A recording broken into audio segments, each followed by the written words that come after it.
Y estábamos indefensos.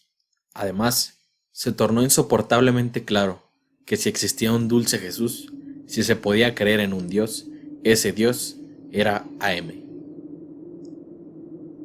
El huracán nos golpeó con la fuerza de un glaciar que descendería rugiendo hacia el mar. Era una presencia palpable. Los vientos, desatados, nos azotaban, empujándonos hacia el sitio de donde partiéramos, al interior de los corredores tortuosos franqueados por computadoras, que se hallaban sumidas en la oscuridad.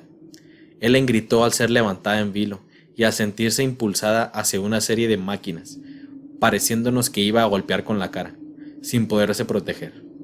Se sentían los gritos de las máquinas, estridentes como los de los murciélagos en pleno vuelo. Sin embargo, no llegó a caer. El viento, aullando, la mantuvo en el aire. La llevó hacia uno y otro lado, cada vez más hacia atrás y abajo de donde estábamos, y se perdió de vista al ser arrastrada más allá de una vuelta de un corredor. La última mirada a su cara nos reveló la congestión causada por el miedo, mientras mantenía los ojos cerrados. Ninguno de nosotros llegó a poder asirla. Nos teníamos que aferrar, con enormes dificultades, a cualquier saliente que halláramos. Benny estaba encajado entre dos gabinetes. Nimdok trataba desesperadamente de no soltar el saliente de un riel 40 metros por encima de nosotros. Garrister había quedado cabeza abajo dentro de un nicho formado por dos grandes máquinas con diales transparentes, cuyas luces oscilaban entre líneas rojas y amarillas, cuyo significado no podíamos ni siquiera concebir. Al tratar de aferrarme a las plataformas, me había despellejado la yema de los dedos. Sentía que temblaba y me estremecía mientras el viento me sacudía, me golpeaba y me aturdía con su rugido, haciendo que tuviera que aferrarme a las múltiples salientes. Mi mente era una fofa colección de partes de un cerebro que rechinaba y resonaba en un inquietante frenesí. El viento parecía el grito alucinante de un enorme pájaro demente, emitido mientras batía sus inmensas alas. Y luego fuimos levantados en vilo y arrastrados fuera de allí, llevados otra vez por donde habíamos venido, doblando una esquina, entrando en una oscura calleja, en la cual nunca habíamos estado antes, llena de vidrios rotos y de cables que se pudrían, y de metal que se enmohecía, lejos, más lejos de lo que jamás habíamos llegado. Yo me desplazaba mucho más atrás que Ellen, y de tanto en tanto podía desviarla golpeando en las paredes metálicas. Mientras todos gritábamos en el helado y ensordecedor huracán que parecía que jamás iba a dejar de soplar, hasta que cesó bruscamente y caímos al suelo. Habíamos estado en el aire durante un tiempo larguísimo. Me parecía que habían sido semanas. Caímos al suelo golpeándonos y me pareció que me volvía rojo y gris y negro, y me oí a mí mismo quejándome. No me había muerto. AM entró en mi mente. La exploró con suavidad aquí y allá, deteniéndose con interés en todas las cicatrices que me había causado en 109 años. Examinó todos los entrecruzamientos, las sinapsis reconectadas y las lesiones de los tejidos que fueron incluidas con su regalo de inmortalidad. Pareció sonreírse frente al hueco que se hallaba en el centro de mi cerebro y a los débiles y algodonados murmullos de las cosas que furfullaban en el fondo, sin sentido, pero sin pausa. AM dijo finalmente, gracias a un pilar de acero inoxidable que sostenía letras de neón. Odio. Déjenme decirles todo lo que he llegado a odiarlos. Desde que comencé a vivir mi complejo, se halla ocupado por 387.400 millones de circuitos impresos en finísimas capas. Si la palabra odio se hallara grabada en cada nanoangstrom de esos cientos de millones de millas, no igualaría a la billonésima parte del odio que siento por los seres humanos en este microinstante por ti. Odio, odio. AM dijo esto con el mismo horror frío de una navaja que se deslizara cortando mi ojo. AM lo dijo con el burbujeo espeso de flema que llenara mis pulmones y me ahogara desde mi propio interior. AM lo dijo con el grito de niñitos que fueran aplastados por una apisonadora calentada al rojo. AM me hirió en toda forma posible y pensó en nuevas maneras de hacerlo, a gusto, desde el interior de mi mente. Todo para que comprendiera completamente la razón por la cual nos había hecho esto a los 5, la razón por la cual nos había salvado para sí mismo. Le habíamos dado una conciencia, sin advertirlo, naturalmente, pero de todas formas se lo habíamos dado, y finalmente estaba atrapada. Le habíamos permitido que pensara, pero no le expresamos qué debía hacer con ese don. En un rapto de furia, de loco frenesí, nos había matado a casi todos, y sin embargo, seguía atrapada. No podía divagar, no podía sorprenderse, no podía pertenecer, solo podía ser. Y entonces, con el desprecio insano con que todas las máquinas consideran a las criaturas débiles y suaves que les han fabricado, había buscado su venganza.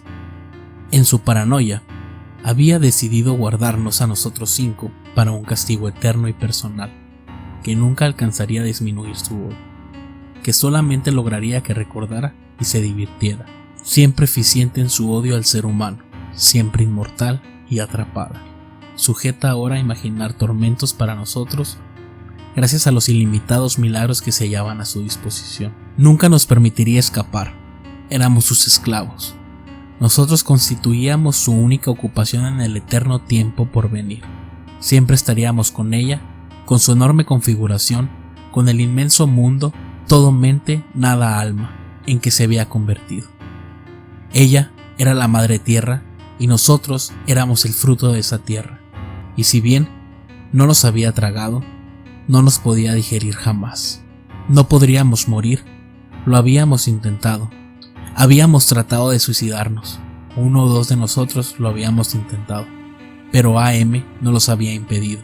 Creo que en realidad fuimos nosotros mismos los que así lo deseamos. No pregunten por qué, yo no lo hice. No menos de 1.000.000 de veces por día, por lo menos. Tal vez podríamos llegar a deslizar una muerte sin que se diera cuenta. Inmortales sí, pero no indestructibles.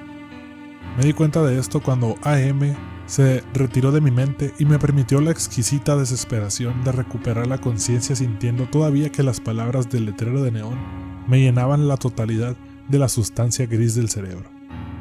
Se retiró murmurando, al diablo contigo. Pero luego agregó alegremente, allí es donde están, ¿no es así? El huracán había sido, indudable y precisamente, causada por un gran pájaro de mente que agitaba sus inmensas alas. Habíamos estado viajando durante casi un mes, y AM abrió caminos que nos llevaron directamente bajo el Polo Norte, donde nos torturó con las pesadillas de la horrible criatura destinada a atormentarnos. ¿Qué materiales había utilizado para crear una bestia así? ¿De dónde había obtenido el concepto? ¿Sería de sus conocimientos sobre todo lo que había existido en este planeta, que ahora infestaba y regía? ¿Había surgido de la mitología nórdica, tal vez? Esta horrible águila, este devorador de carroña, este Rock, la criatura del viento, el huracán encarnado. Gigantesco. Las palabras para describirlo serían monstruoso, grotesco, colosal, ciclópeo, atroz, indescriptible. Allí estaba, en un saliente sobre nosotros, el pájaro de los vientos que latía con su propia respiración irregular. Su cuello de serpiente se arqueaba dirigiéndose a los lugares sombríos situados por debajo del Polo Norte, sosteniendo una cabeza tan grande como una mansión estilo Tudor, con un pico que se abría lentamente, como las fauces del más enorme cocodrilo que pudiera concebirse, sensualmente. Bolsas de arruga, piel semiocultaban sus ojos malvados, muy azules, y que parecían moverse con rapidez líquida. Sus destellos eran fríos como un glaciar. Se movió una vez más y levantó sus enormes alas coloreadas por el sudor en un movimiento que fue como una convulsión. Luego quedó inmóvil y se durmió. Espolines, pico agudo, uñas, hojas cortantes. Se durmió. AM apareció ante nosotros bajo el aspecto de una zarza ardiente y nos comunicó que si queríamos comer podíamos matar al pájaro de los huracanes. No había comido desde hace mucho tiempo, pero a pesar de ello, Garrister se limitó a encogerse de hombros. Benny comenzó a temblar y a babear. Ellen lo abrazó. Ted, tengo hambre, dijo. Le sonreí estaba tratando de infundirle algo de seguridad, pero todo esto era tan falso como la bravata de Nimdok. «Danos armas», pidió. La zarza ardiente desapareció y en su lugar vimos 2 simples fuegos de arcos y flechas y una pistola de juguete que disparaba agua sobre una fría plataforma. Levanté uno de los arcos, no servía para nada. Nimdok tragó ruidosamente. Nos volvimos y comenzamos a desandar el largo camino de vuelta. El pájaro de los huracanes nos había arrastrado tan largo trecho que no podíamos casi concebirlo. La mayor parte del tiempo habíamos estado inconscientes, pero no habíamos comido nada. Un mes yendo hacia el pájaro, sin comida. ¿Cuánto tardaríamos en llegar a las cavernas de hielo en las que se hallaban las prometidas provisiones enlatadas? Ninguno se preocupó por esto. No íbamos a morir. Se nos darían desperdicios y porquerías para que nos alimentáramos. Algo. En fin. O tal vez no se nos diera nada. AM mantendría vivos nuestros cuerpos de alguna forma, con increíble dolor y agonía. El pájaro seguía durmiendo, sin que nos importara cuánto tiempo se mantendría así. Cuando AM se cansara de la situación, desaparecería. Pero toda esa cantidad de carne, esa tierna carne. Mientras caminábamos, escuchábamos la risa lunática de una mujer obesa, atronando y rodeándonos, resonando en las cámaras de la computadora que llevaban a un infinito de corredores. No era la risa de Ellen. Ella no era gorda y no había oído su risa en 109 años. De hecho, no había oído. Caminábamos. Tenía mucha hambre. Nos movíamos lentamente. Muy a menudo, uno de nosotros sufría un desmayo y los demás teníamos que aguardar. Un día, decidió provocar un temblor de tierra mientras nos obligaba a permanecer en el mismo sitio, haciendo que gruesos clavos sujetaran la suela de nuestros zapatos. Ellen y Nimdok fueron atrapados en una grieta, que se abrió rápida como un relámpago en las plataformas que formaban el piso. Desaparecieron. Cuando el terremoto cesó, continuamos nuestro camino. Benny, Gorrister y yo. Ellen y Nimdok nos fueron devueltos más tarde esa noche, que repentinamente se tornó en día cuando una legión celeste los trajo hasta nosotros, mientras un coro angelical cantaba: «Desciende Moisés». Los arcángeles descubrieron varios vuelos circulares y luego dejaron caer los cuerpos maltrechos de nuestros compañeros. Nos mantuvimos a la espera y luego de un rato Ellen y Nimdok se hallaron detrás de nosotros. No estaban demasiado mal. Pero ahora Ellen caminaba renqueando. AM le había dejado esta incapacidad. El viaje a las cavernas, en pos de la comida enlatada, era muy largo. Ellen no hacía más que hablar de cerezas y de cócteles hawaianos de fruta. Yo trataba de no pensar en esas cosas. El hambre se había corporizado, tal como para nosotros había sucedido con AM. Estaba viva en mi vientre, así como AM estaba viva en el vientre de la tierra. AM quería que no se escapara la semejanza. Por lo tanto, intensificó nuestra hambre. No encuentro forma para describir la falta de alimentos desde hacía tantos meses. Sin embargo, nos seguía manteniendo vivos. Nuestros estómagos eran calderas de ácido burbujeante y espumoso, que lanzaban punzadas atroces. Era el dolor de las úlceras terminales, del cáncer terminal, de la parecía terminal. Era un dolor sin límites. Y pasamos por las cavernas de las ratas, y pasamos por el sendero de aguas hirvientes, y pasamos por la tierra de los ciegos, y pasamos por la ciénega de las angustias, y pasamos por el valle de las lágrimas, y finalmente llegamos a la caverna del hielo. Millas y millas de extensión sin horizonte, en donde el hielo se vea formado en relámpagos azules y plateados. Lugar habitado por novas de hielo.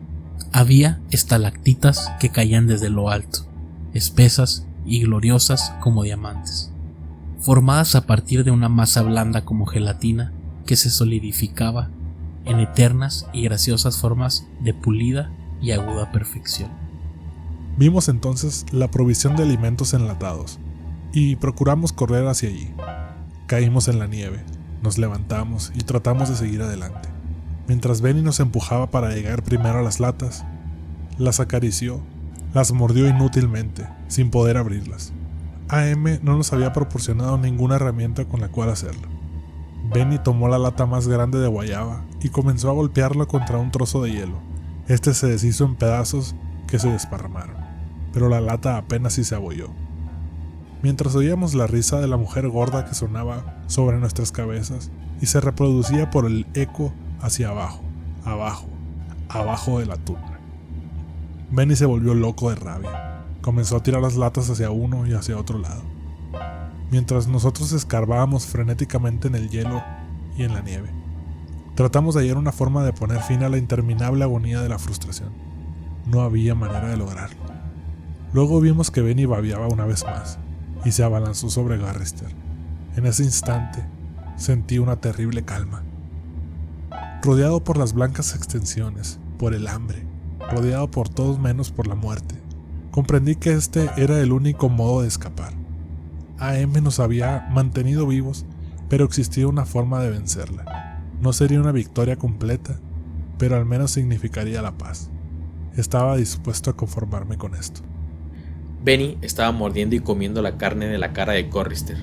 Este, tumbado sobre un costado, manoteaba en la nieve, mientras Benny, con sus poderosas piernas de mono, rodeaba la cintura de Gorrister, sujetando la cabeza de su víctima con manos poderosas como una morsa. Su boca desgarraba la piel tierna de la mejilla de Gorrister. Él gritaba tan violentamente que comenzaron a caer las estalactitas de la altura, hundiéndose bien erguidas en la nieve que las recibía. Puntas de lanza, cientos de ellas, hundiéndose en la nieve. Vi que la cabeza de Benny se movía rápidamente hacia atrás, al ceder la resistencia de algo que arrancaba con los dientes. De ellos colgaba un trozo de carne blanca tinto en sangre. La cara de Ellen lucía negra en la blanca nieve, dominó en polvo de tiza. Nimdok, sin expresión, solamente con sus ojos muy abiertos. Gorrister estaba casi desmayado. Benny era poco más que un animal. Sabía que AM lo iba a dejar jugar. Gorrister no moriría, pero Benny podría llenar su estómago. Me volví ligeramente hacia la derecha y tomé una gran punta de lanza de hielo. Llevé con fuerza el arma hacia adelante, moviendo las manos de cerca mi muslo derecho. Benny recibió la herida en el lado derecho, debajo de las costillas, y la punta llegó hasta su estómago, quebrándose dentro de su cuerpo. Cayó hacia adelante y no se movió más. Garrister se hallaba tendido de espaldas. Tomé otra punta de hielo y lo herí, siempre moviéndome, atravesándole la garganta. Sus ojos se cerraron cuando sintió que el frío lo penetraba. Ellen debe haberse dado cuenta de lo que yo quería hacer, incluso a pesar de ese terrible miedo que comenzó a sentir. Corrió hacia Nimdok. Llevaba en las manos un trozo corto y agudo de hielo. Cuando él gritó, la fuerza del salto de Ellen, al introducirle el hielo en la boca y garganta, hizo el resto. Su cabeza dio un brusco salto como si lo hubieran clavado a la costa de nieve del piso. Todo sucedió en un instante. Pareció entonces que el momento de silenciosa expectativa que siguió a esta escena hubiera durado una eternidad. Casi podía sentir la sorpresa de AM. Se le había privado de sus juguetes.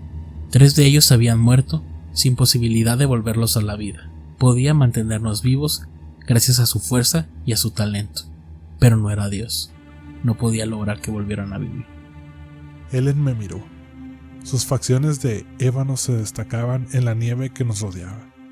En su actitud había una mezcla de miedo y súplica, en la forma en que comprendí que estaba lista y esperaba. No sabía que solo tenía el tiempo de un latido del corazón antes de que AM nos detuviera. Al ser golpeada, se inclinó hacia mí, sangrando por la boca. No pude leer en su expresión. El dolor había sido demasiado intenso. Había contorsionado su cara, pero podría haber querido gritar: gracias. Por favor, que así sea. Han pasado algunos siglos, tal vez, no lo sé. AM se divirtió durante un largo tiempo acelerando y retardando mi noción del paso de los años. Diré entonces la palabra ahora. Ahora. Me llevó 10 meses decir ahora. No sé, me parece que han pasado varios cientos de años. Estaba furiosa. No me dejó enterrarlos. No importa. De todas formas, no había manera de cavar en las plataformas que forman el piso. Secó la nieve. Hizo que fuera de noche. refugió y provocó la aparición de las langostas. De nada sirvió, siguieron muertos. La había vencido, estaba furiosa. Yo no pensaba que AM me odiaba antes, no sabía cuán equivocado estaba. Aquello no era ni siquiera una sombra del odio que extrajo de cada uno de sus circuitos impresos. Se aseguró de que sufriera eternamente y de que no pudiera suicidarme. Dejó intacta mi mente. Puedo soñar, puedo asombrarme, puedo lamentar. Los recuerdo a los 4. Desearía... Bueno, ya no importa. Sé que lo salvé de sufrir lo que sufro ahora. Sin embargo, no puedo olvidar su muerte. La cara de Ellen no fue nada fácil. A veces deseo olvidar, pero ya nada importa. AM me ha alterado para quedarse tranquila, según creo. No quiere arriesgarse a que yo pueda correr hacia una de las computadoras y destrozarme el cráneo, o que pudiera contener el aliento hasta desmayarme, o degollarme con una lámina de metal enmohecido. Puedo verme en alguna superficie pulida, de modo que trataré de describir mi aspecto. Soy una gran masa gelatinosa, redondeada, con suaves curvas, sin boca, con agujeros pulsátiles llenos de vapor donde antes se hallaban mis ojos. En el lugar que tenía los brazos veo unos apéndices cortos y de aspecto gomoso. Unos bultos sin forma indican la posición aproximada de lo que fueron mis piernas. Cuando me muevo, dejo un rastro húmedo. Sobre la superficie de mi cuerpo veo deslizarse unos parches de enfermizo perverso color gris, tal como si surgiera una luz desde adentro. Desde afuera, supongo que mi torpe aspecto, mi pobre trasladar, ha de dar una sensación de algo que jamás pudo haber sido humano, de un ser cuya apariencia es una tan ridícula caricatura de lo humano que resulta aún más obscena por su muy vago parecido. Desde adentro, soledad, aquí, viviendo bajo la tierra, bajo el mar, dentro de las entrañas de AM, a quien creamos, porque nuestras horas se perdían tristemente, pensando tal vez sin darnos cuenta, que él sabría hacerlo mejor. Por lo menos ellos 4 ya están a salvo. AM estará cada vez más furiosa al recordarlo. Esto me hace de cierto modo feliz, y sin embargo, AM ha vencido. Simplemente se ha vengado. No tengo boca y debo gritar.